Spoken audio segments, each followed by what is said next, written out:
Alhamdulillah, salatu wassalamu ala Rasulullah. Assalamualaikum warahmatullahi wabarakatuh. Alhamdulillah, salatu wassalamu ala Rasulullah wa alihi washabihi ajma'in. Alhamdulillah, Allah gather us again tonight for the topic on the four Imam of Islamic jurisprudence. I checked with Brother Mufid today when the last time she did, I think between May or June. It was actually, look at the record, it was June. So it was 3 months ago. So it was 3 months of FACOM of this talk. So hopefully this is going to be the last Imam that we're going to talk about for this series, right? Anyone remember the remaining Imams? The name of the remaining Imams? Do you know the at least Imam Hanafi you should know, right? All right. So we talk about Imam Hanafi, Imam Abu Hanifa. This is, I think I remember Imam Abu Hanifa will talk about December 2022. So it's been a while, mashallah. It's been a while. And then we talk about brother Imam Malik Ibn Anas, and then Imam Shafi'i. It was June. We talk about him, and then today we're gonna talk the last Imam, which is the Imam Ahmad Ibn Hanbal. He is he's very unique. This because he was actually born in Baghdad and passed away in Baghdad about 15. This is very interesting. So 15 years after Imam Shafi'i was born, and 15 years before Imam Malik sort of passed away. So it's like really, it's a very interesting sort of fact. He studied when he was young. He studied the Hadith about 7 years, and then after that he traveled across Basra, Makkah, Medina, Yemen to Kufa and everything just to study Hadith. He's very interested in Hadith.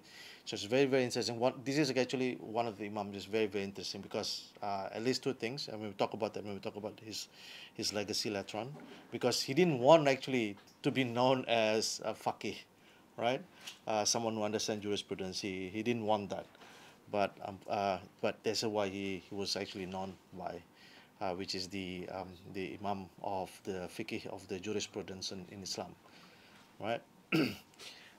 And then one of the biggest story for him as well is he's probably that government corrupted and whatnot, right? So some of the previous Imams, they got prosecuted by the government, by the caliph at the time, but the thing about Imam Ahmad was that at the time it was really sort of severe persecution, right? It's actually almost Inquisition, if you will, right? Just like the Spanish, when the Spanish Inquisition to the what was the area?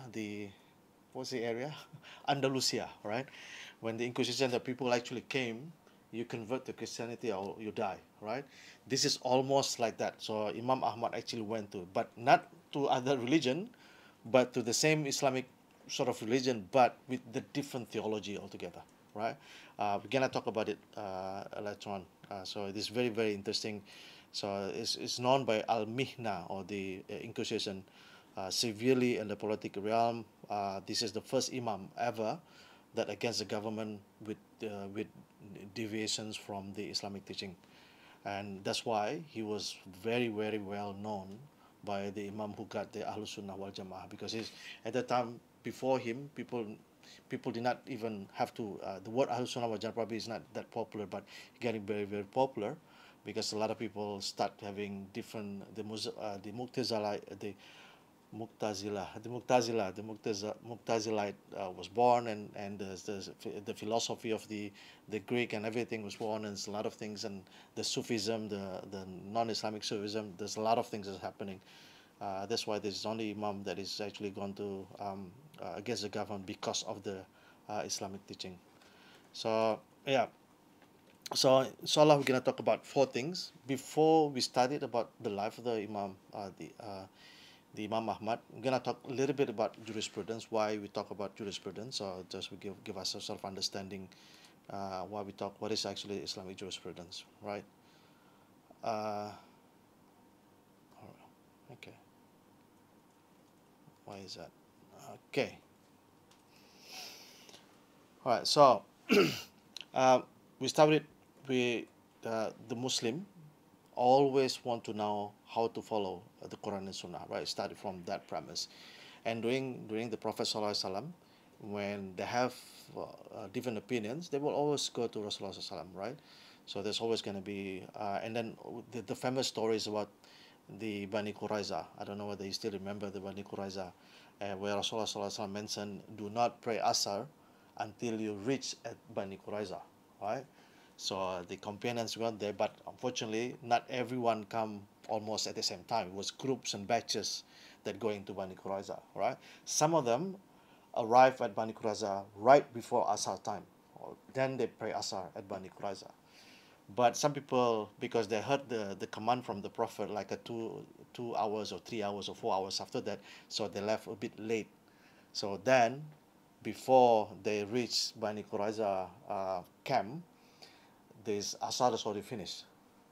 And there was a debate among the companions, right? And they says this is exactly the instructions of Rasulullah SAW. Do not pray Asar unless you eat Bani Quraiza.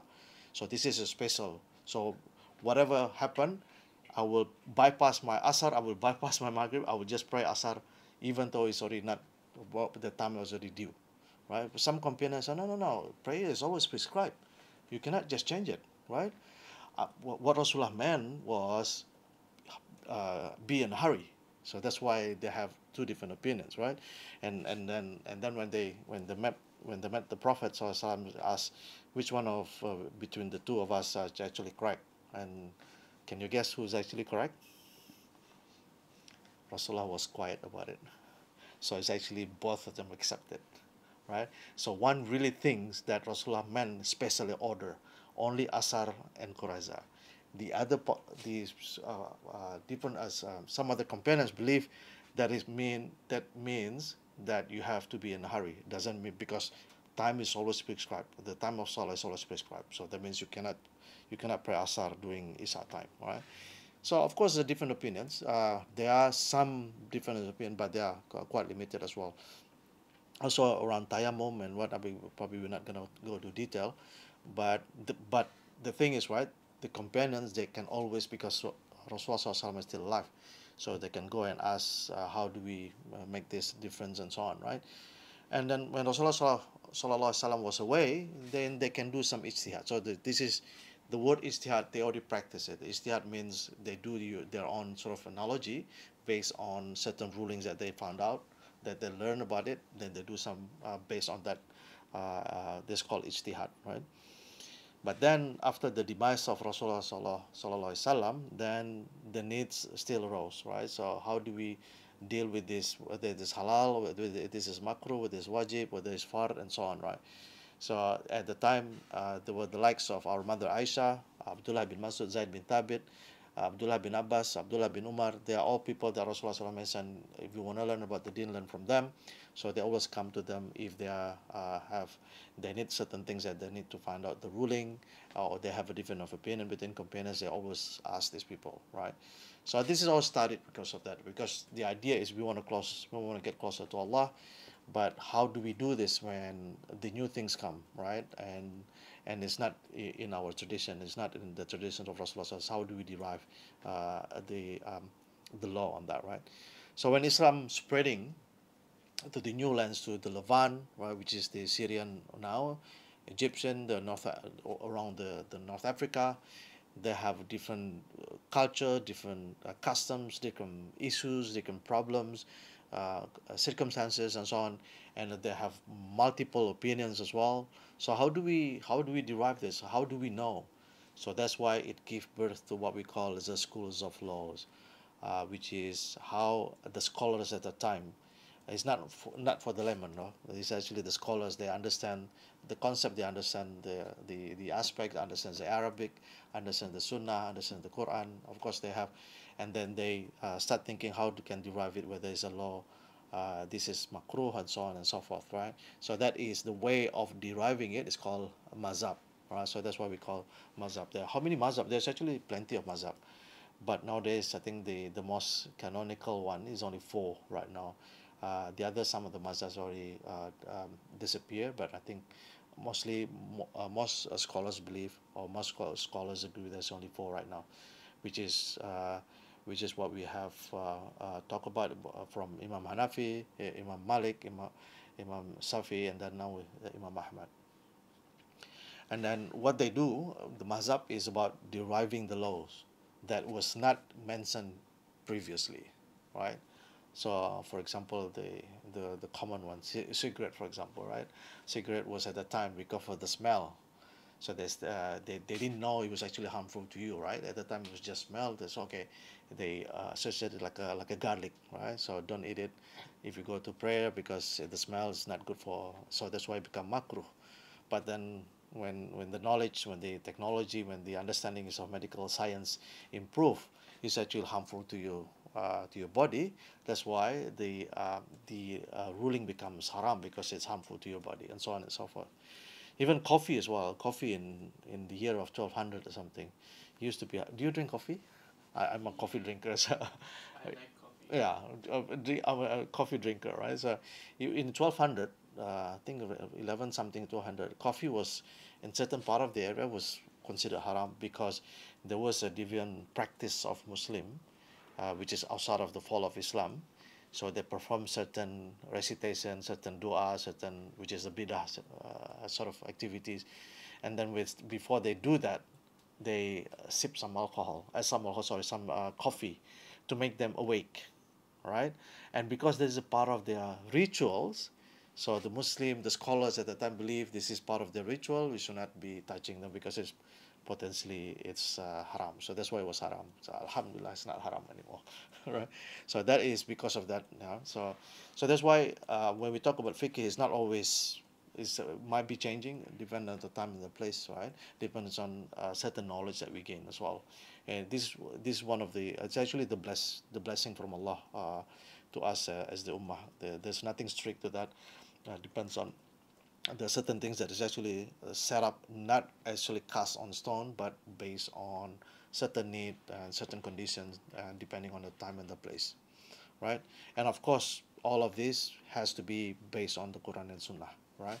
So it's not really like completely like we know. For example, I don't know whether it's appropriate to say it in here, but anyway, I know about the L movement, for example, right? Well, it was not allowed at the time, but this now time is different. We have to care about other people. Can we just no? This is all the scholars believe. There's something that is already haram that we cannot change it, right? It is already haram and so on. And yes, it is based on the Quran and Sunnah, and it's using the tools, which is ijtihad and qiyas. Qiyas mean make something based on similar, right? So, for example, that's a cigarette when I mentioned. So there's because there are things that is actually harmful to you, right? Even though during the time Rasulullah there's no cigarette at that time, but they know this is something harmful to you. That's why the ruling is haram, right? I know some people. The thing is, I know some people in Indonesia still believe this is makruh, right? And I do believe if you wanna derive the ruling for that, you have to involve the doctors, the what this part called? Cardiologist? Cardiologists, right? That you have to involve them as part of the that can that will make the ruling for that, right? Because you have to involve these people because they understand all this. And then most doctors, almost 100%, the every single doctor will say that is harmful to you, right? And because of that, we need you cannot just make someone who just never got educated in medical says, oh, this is not harmful to you, which is yeah. And again, this is why madhab was born. The idea is to understand how we can practice our religion, which one is fall into these five categories, whether it's a wajib, whether it's a mustahab, whether it's going to be mubah, whether it's going to be makruh or haram, right? So that is why Islamic jurisprudence was born. All right. So let's talk about uh, the time is from 7:45 to 8:30. So I try to make it within 45 minutes, so I have about half an hour. So about Imam Ahmad, right? So why is like that? Right. All right. So who's Imam Ahmad ibn Hanbal, right? And Imam Ahmad bin Hanbal was known even among his contemporaries. Like Imam Ibn Hanbal was a very righteous man. Is known for he's going tests and after tests and after tests, right? So he probably went into the greatest trial which human soul can undergo, which is uh, the actually the torture as well as the prosecution from the caliph at the time, right? And then he also being tested by excessive admirations of other people. So after rounds of three caliphs, he was actually tortured and in prisons and flogged until he couldn't even move and so on, and then house arrest. And then after the last caliph, they removed this the mihna, they removed this. Um, um, I keep losing the words for that was Inquisition. Yeah, they removed the Inquisition, and then Imam Ahmad getting very, very, very, very super popular, and excessive popular, which can easily delude people and beguile them into pride, right? So, but he humbly says that before the majesty of Allah, and then he said, if I could find a way to avoid being mentioned, I would take it. And then would there were a ravine in Makkah so that I might be unknown. I have been tested by fame to such an extent that I wish for death morning and evening. So he so scared being celebrity, right? So and again the same thing. I remember Rasulullah Sallallahu Alaihi Wasallam mentioned about Abdullah bin Masud, right? He was saying that if I'm not around, if you want to ask anything, ask Abdullah bin Masud, right? So the companions heard about that, right? So and Abdullah bin Masud was one day was walking, and then someone was asking him, like praise him something. Oh, Rasulullah has pointed you, and he was so sad because of that. He's trying not to be. So and again, not many of us actually fail to recognize that being popular is one of the biggest tests. After going to torture and torture after different caliphs, one after caliphs, and it's the biggest test of all is excessive admiration of other people. Subhanallah. May Allah protects us for because it's very easy to get the waswas of shaitan if you really become that celebrity and whatnot. Um, One of the things as well, he's attached by four caliphs in various way. Even the first caliph, which is Al-Makmun, even shackled him with iron, right? And in fact, with he was actually almost. What happened was, did I? Oh, well, I think I'm gonna tell that story. But he almost martyr, right? He became Sohada because of he stand on his idea that the belief in Islam. But yeah, we're gonna talk about that later on. He was imprisoned and flogged as well, and then of course the biggest test is the excessive admiration by others. He was known by the hadith scholar and the faqih. This is quite interesting. One of the things about Imam Ahmad is he liked memorize hadith. He loved hadith, right? So that's what he did, hadith and hadith and hadith.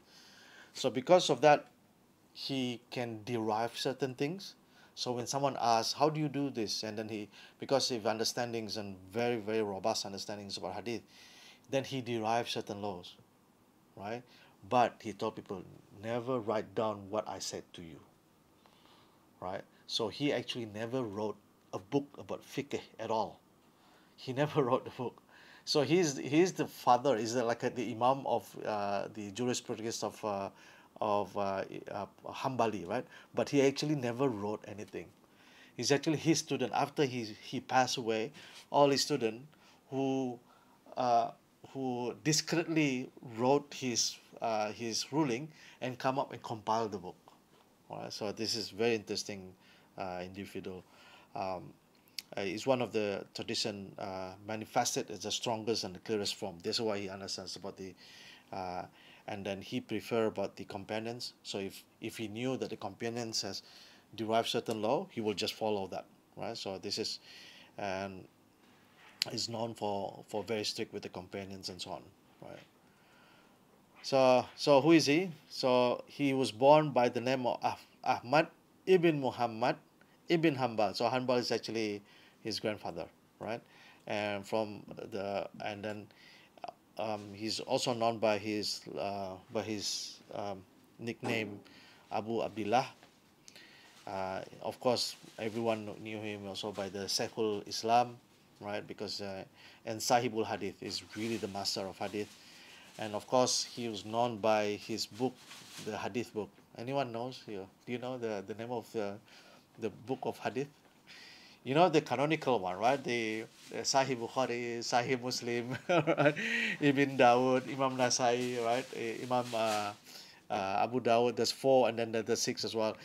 His book collection is not included in the six, or even the kitab, the Kutub Sittah, the sixth book, is not. But almost is his hadith book is called Musnad Imam Ahmad, right?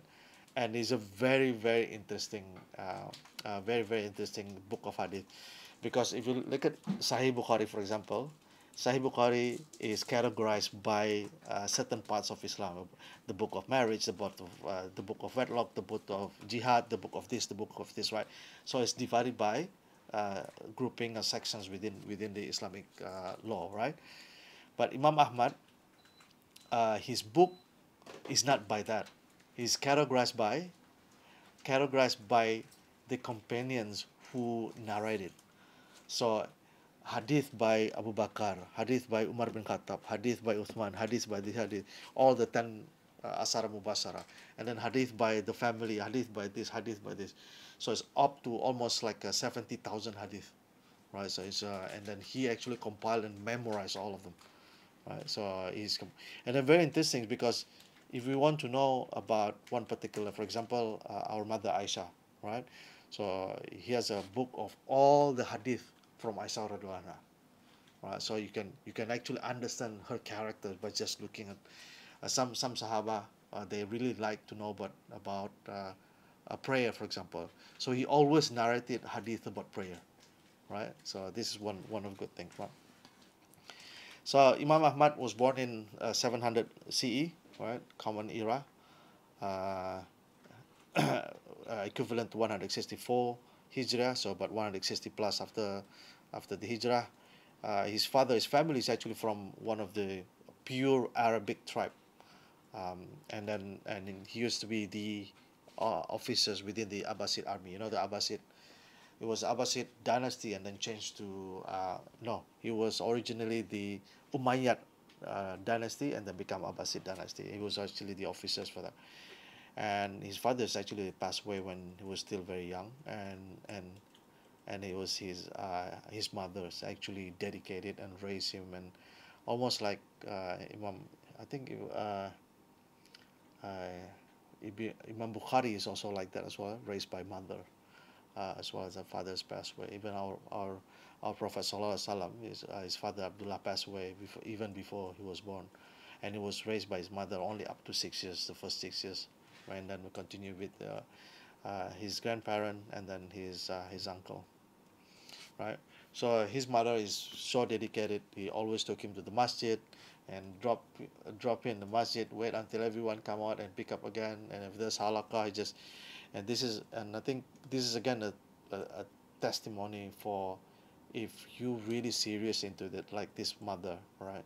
So may Allah really bless this mother, right? You can imagine, like everyone that we make the reeling the teaching of Imam Ahmad, then the mothers also gain the reward as well, right?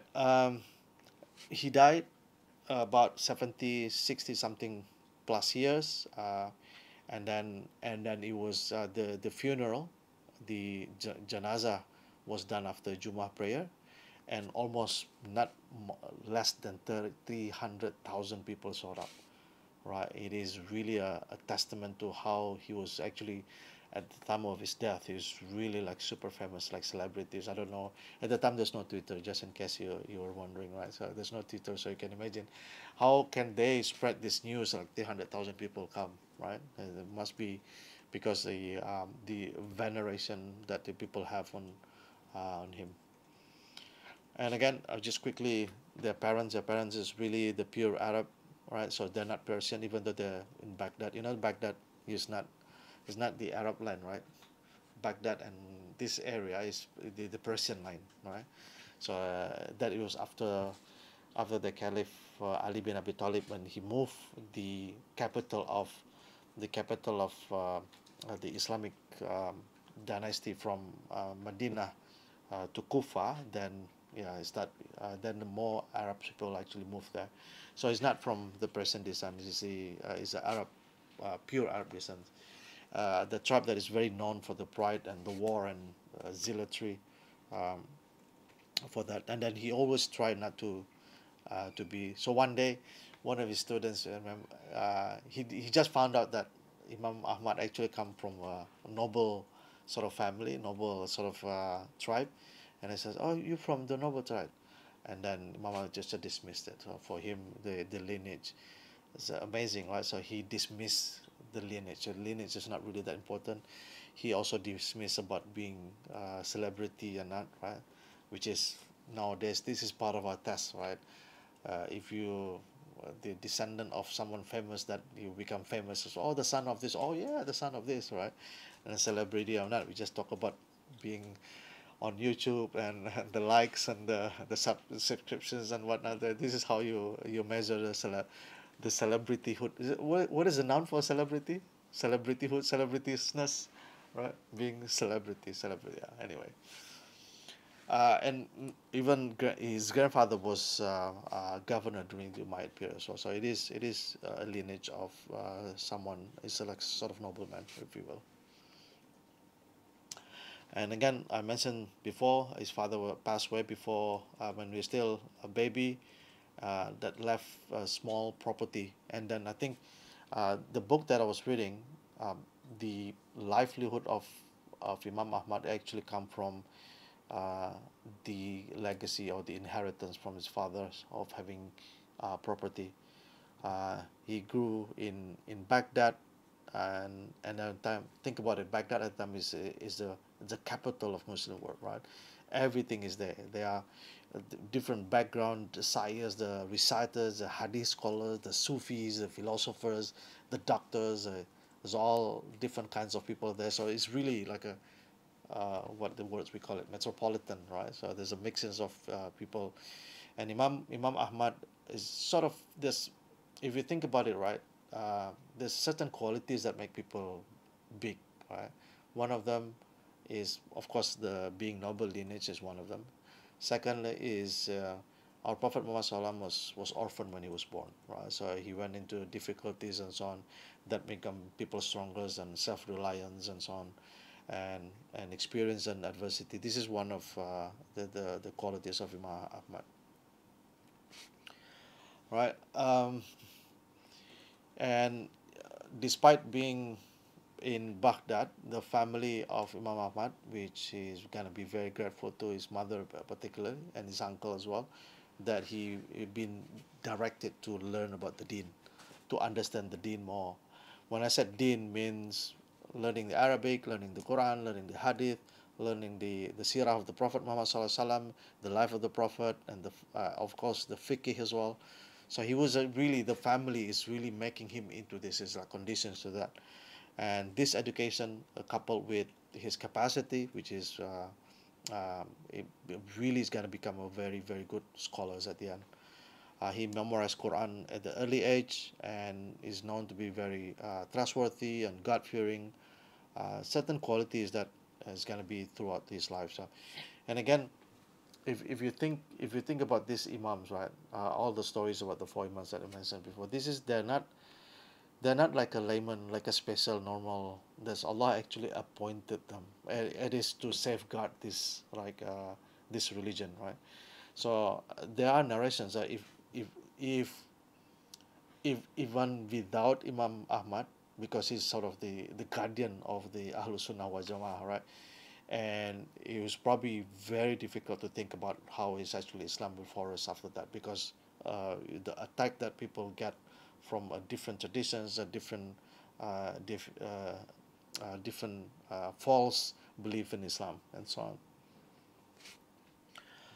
All right, so when we become a bit older, I mean, still at a young age, he worked for in a government office.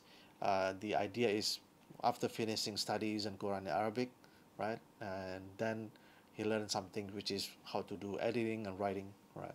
So start with the Quran first, not like most of us do secular first, and then when you turn 40, 50, then go to masjid. No, this they studies Quran and Arabic, learning the fiqh, and then start doing some editing and writing. He gained trust from other people, become youth role model. There was a narration. One person asked, told that this one father said, "I have spent a great deal employing tutors to teach my son, but I find they do not succeed in doing so. Yet Ahmad ibn Hanbal is a poor orphan, and see how he is. His learning, excellence, conduct of both admire." So a lot of people admire him. The child is the secret of the man, and that was the truth of the orphan Ahmad ibn Hanbal. Right? Even the scholars at the time mentioned that if this guy is still alive, he will be the evidence against the people of this time, and this became true later on. So he safeguarded the religion.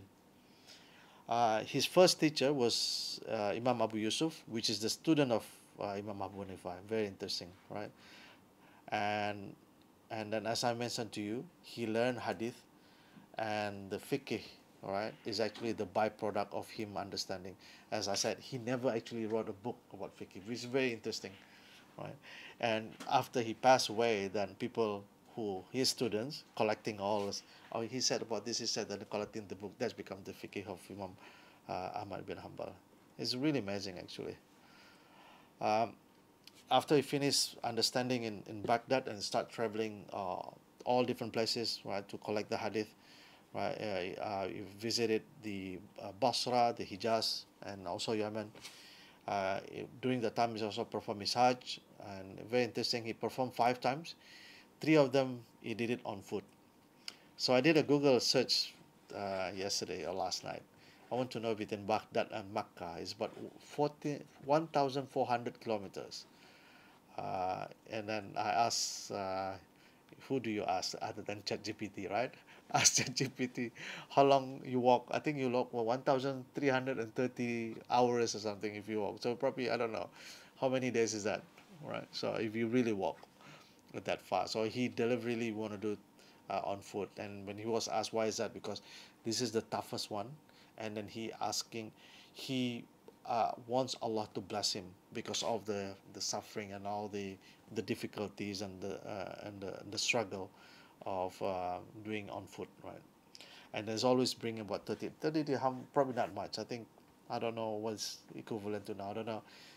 You can also ask ChatGPT later on. What is 30 dirham in the year of 800 compared to here? I think it's probably 4,000 Hong Kong dollar, 3,000 Hong Kong dollar. I don't know, something around that, right? So he did that because he's really expecting reward from Allah.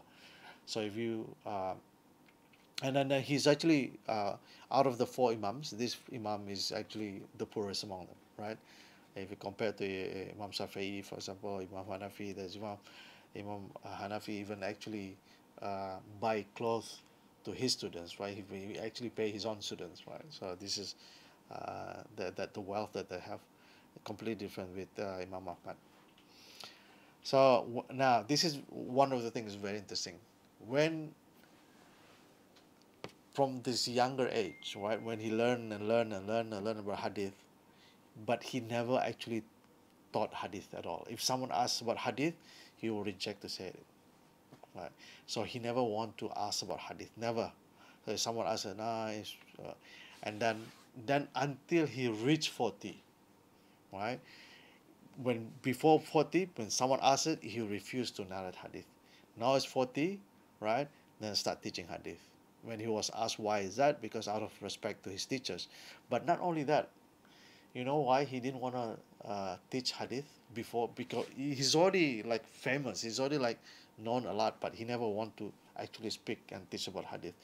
The reason, was our Prophet Muhammad sallallahu alaihi wasallam became prophet at the age of 40, and he taught Islam at the age of 40. I don't want to teach Islam while I'm still below 40. Subhanallah. So he's very, very, what do you call that? Very stringent, assiduous, right, to follow the Sunnah. He's really, really serious about following the Sunnah. Um, and it's getting very popular. And when he gives halakah, it can house to almost 5,000 people. And back then, there was no microphone. You can imagine how the logistics about having 5,000 people anyway. And then it's only about 500 people taking note. The remaining 4,500, when you ask them why you here, because I want to see the blessing of listening the hadith, or some people say I want to learn the adab, the etiquette of Imam Ahmad, right? So subhanallah, people just observing his manner come for this for the lecture. 5,000 people is really big place in Baghdad, and this is actually show the maqam of Imam Ahmad, the standing of Imam Ahmad. So this is the I just put it this as my note. The life of, if you can see, can you actually see that? Can you read the numbers there from there? Yes, but You very, can, right? Readable, right? very small. Yeah. Yeah, very small. Yeah, he was born, and the death of Imam Malik, the death of Imam Shafi, and then his passing away here. So this when learning about hadith, then start teaching hadith, and this is all the problem came about the mihna, the inquisition. As you can see here, his teacher is Imam Abu Yusuf, which is the student of Imam Abu Hanifa, and he also learned from Imam Shafi'i as well. All right, this is the toughest part. Already almost half an hour, 45 minutes. This is uh, the the difficult time during Imam Ahmad. Uh, you heard about Muqtazili before? Do you know anything about this before? Do you, this sort of is a theological movement, but do you know that their movement? What do they do? So this theological movement appear in early Islamic history. They they develop what they call is rationalism, try to be like a Greek philosophies and so on and so forth, right? And one of the things they do is that they reject certain doctrines in Islam, right? They reject that the Quran is speech of Allah. They say Quran is the creation, the makhluk of Allah, right? So that's what they believe. Of course, it is not the case. It is actually contradicted our Sunni teaching, right? So because we know the Quran is a kalam of Allah. So we're not gonna go to detail why the reason they do that, but basically um, this is not um, the core belief of Sunni, right? The Al Sunnah wal Jama'ah. They of course they have other beliefs, so this is really fundamental part of the Aqidah, right? But the problem is the Caliph at the time really followed this, adopted this teaching, and not only they did that, right? The Caliph did that. Caliph actually asked all the Imam, all the masjid, the Imam of the masjid, all the fuqaha, all the scholars of Sunnah, come, the call of them. You all have to believe what I believe, right? So it's really like inclusive. If not, you die, right? So this is the Caliph actually. So everyone gave up. Everyone just gave in. Otherwise, he's gonna be alive, right? So that is everyone is actually compelled the whole everyone until at the end. I say, okay, okay, I believe you, I believe you, right? At the end, it's only 4 people, right? They call it all the. So if you think about the Spanish Inquisition when they kill all the Muslims because if otherwise you convert to Christianity or not, right? This is even scarier than that. This is your own Muslim brothers, the ruler of the Caliph, actually, right? So if you don't adopt my belief, you're dead. So it's 4 people, right? And then one of them say, okay, given one of them is get right, and then one of them is actually um, martyred because he said, no, I'm not going to say that Quran is a makhluk of Allah, is a creation of Allah, and he died. And then Imam Ahmad was always going to be executed as well, right? He was executed because it's actually sending to the governor, so governor is doing that, and then he was, and then they had the news that Al Ma'mum passed away, and because of that they stopped the execution to that level, right? So this is really is a crazy. The movement is called the Mihna or the Inquisition or the testing is about 18 years So it's really like, if you don't believe what I believe, get killed to that level, right? So and that is by one caliph after another after another.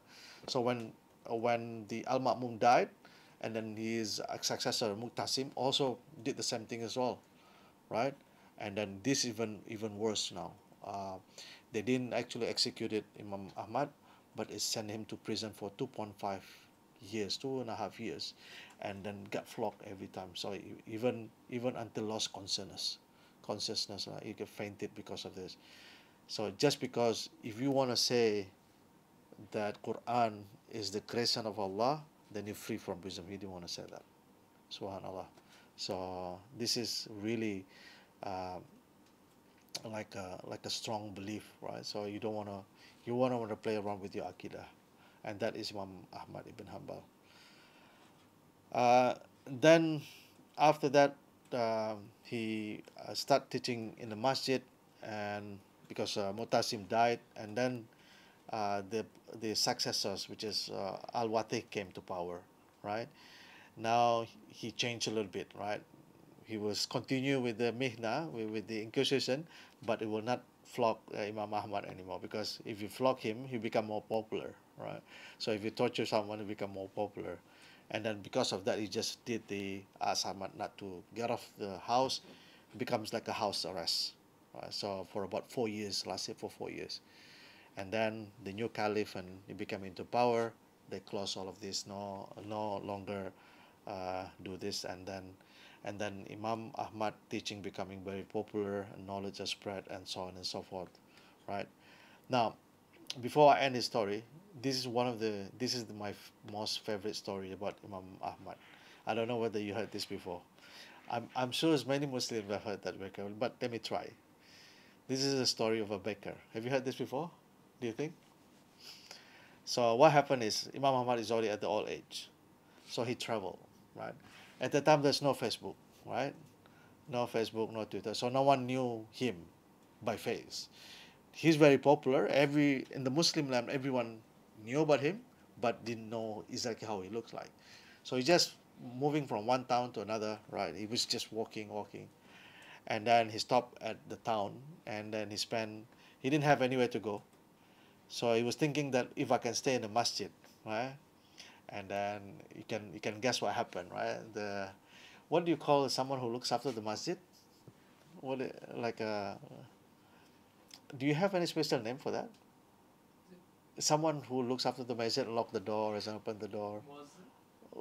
Muazzin is someone making azan. Yeah. All right. In Indonesia, we call it mahbot. I don't know whether it's coming from Arabic word or not, but we call it mahbot, right? Someone who lock the door and clean up and so on, right? The janitor, basically, right? So, Caretaker. you're like a caretaker, exactly, right? So this caretaker, it was already after Isha, everyone already gone home, and Imam Ahmad didn't know where to go, right? So he found in him, and of course, he didn't know it was Imam Ahmad, even though he's very popular and whatnot. He said, "What are you doing there? Oh, please let me stay. I don't have anywhere." So he actually dragged his feet and threw me out of the masjid, right? Subhanallah, right? This is only like 100 something before 200 years after the demise of Rasulullah SAW. The masjid used to be the refuge, a place of refuge. In Within 200 years, the masjid become completely different, right? So people would throw people out of the masjid because of that.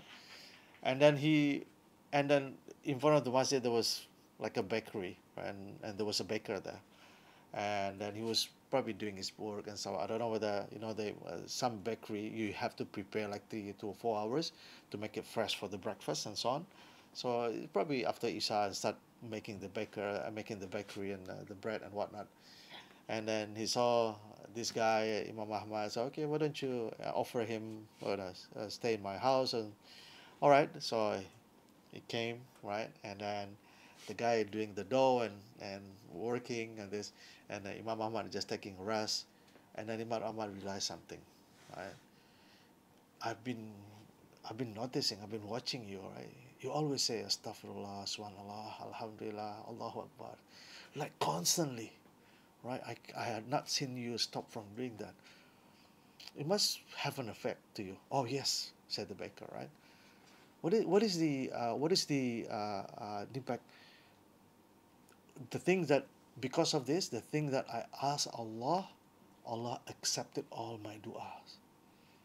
Subhanallah. So the istighfar that I mentioned, the tasbih, the tahmid and the tahlil, it's constantly right there. And then everything I did, everything I asked Allah, Allah accepted my dua. Except one dua, Allah has not accepted yet. May I know what's that dua? Said Imam Ahmad. My dua is, I want to see the famous scholar Imam Ahmad. Right? And then subhanallah, right?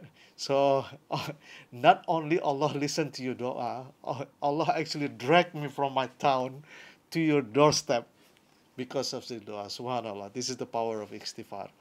So inshallah, we this is the power of istighfar, and other narration is actually the tower of tasbih and tamim. And again, part of the askar that not only he accepted the dua, uh, even he actually, Allah subhanahu wa ta'ala dragged him to his doorstep.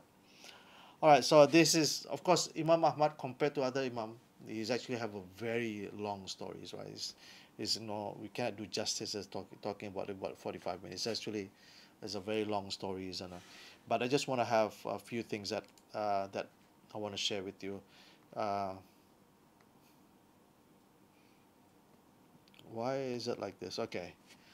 So first of all, he's really focused on hadith. He's not interested of anything else what other people are doing at that time. He's not interested of comparing other religion. He's not interested in rational sciences because he believed truth come from revelation, right? So I don't know whether you understand the concept of rational and reasons and reveal and reasons, right? So probably on a different topic. Um, he's not interested of these rational sciences, philosophies, and so on, and he's not interested in debate because I think truth does not come from argument. And I think I'm sort of, sometimes when you see the debate in the TV and then suddenly someone embraces Islam, that's not necessarily the case. I mean, someone who lost the debate, they will come the following day with different ammunition, right? Because it's like a sport. If you look at debates, it's actually a sport, right? It's all about winning. It's not about truth, right? So that's why you will not gain sahada by debate, right? It's only because when you see, like for example, Dr. Zakir Naik, when people come to his gathering, it's actually people who's already seeking and searching for Islam. So it just need one single post or just one confirmation, right? So it's not like people want to come to debate, and normally debate is always end up like uh, yeah, it's about losing or winning, right? So I lose now, tomorrow, right? So it's not about anyway. He really preferred the first generations of Islam. Anything that he knows from companions, that he will try to adopt that, right? So this is one, and he never get involved in politics. And I think I'm sort of aligned with that as well. Same as Abdullah bin Abbas, I'm staying away from politics as much as possible. Uh, Now, he never asked people to disdain authority, right? And never encouraged rebellion, right? I don't know whether you realize that if you actually against your ruler, your ruler has actually weapons and bullets and whatnot, right? Like what happened to Syria, for example, right? He just massively kill everyone because he got the weapons and everything, right? So yeah, his political view is exactly that: avoid sedition, right? And then if you can unity, do unity, and prefer to obey the ruler, even the ruler is unjust. Why is that? Because of the consequences, right? If you fight, because it happened during the companions of the Prophet Sallallahu Alaihi Wasallam as well, when when Yazid when Yazid become caliphate, become caliph, he asked people from Medina, bayat to me, and they went up. They say the bayat, take the money, and then they come back and they says, oh, we just pretend, and the guy just wipe up the whole Medina, right? And because of that, and so many people pass away, die after that. But anyway, yeah, if you don't uh, go against your ruler because of the consequences, death, right? In terms of the companion, he's very, very strong about understanding the companions. Anyone who speak ill about the companion, I suspected his Islam. Right. So that's why the likes of anyone who uh, uh, who speak ill about the companions, because they are the best generation, right? You cannot. That's why someone who believe and even call them kafir, then they're not Islam anymore. Anyway, so that is the teaching, and just the last slide. I want to talk about what is his legacy. I just want to keep two, which is his musnad. Musnad Ibn Ahmad, very unique. The collection of hadith by the transmitter, right? And he compiled about 70,000 of them by the transmitter. And then how he transmit the fiqh, right? He never wrote the book of fiqh, but he made comments and rulings and fatwa, which is written down by his own students. After he passed away, people compile that, they become our become the collections of the fiqh of Imam Ahmad. By then, so I can conclude what we discussed today, tonight. So inshallah, at least to give you a little bit of flavor of who's actually one of the. This is really about celebrity of Islam, right? This is this is celebrity of Jannah, inshallah, right? So we know the celebrity of sports, we know celebrity of movies, we know celebrities of music and whatnot. Inshallah, this is a celebrity in Islam, which is Allah has blessed them, and Allah has blessed us through their teaching, to their perseverance, to their strive to make sure the hadith has been collected, hadith been preserved, so that we can enjoy learning from the hadith, which is the only way to get closer to Allah is by understanding how Prophet Muhammad SAW do his daily life and worship him, worship Allah Subhanahu wa Taala. All right. Any query? Any questions? Should I close or just close, and then we make it open for questions later on? Yeah. All right. Okay. Right. All right. So we can conclude for today's talk. Jazakumullah khair. Inshallah. This is the end of this series, which is the four Imam. I was actually promising to compile the different teaching, but then I decided not to do that, because it's not about fiqh, it's about understanding the characters of the Imam who actually become our source of knowledge in terms of how to worship Allah and the traditions of the Prophet Muhammad SAW. Jazakumullah khair. Subhanaka Allahumma wa bihamdika asyhadu an la ilaha illa anta wa astaghfiruka wa atubu ilaik. Assalamualaikum warahmatullahi taala wabarakatuh.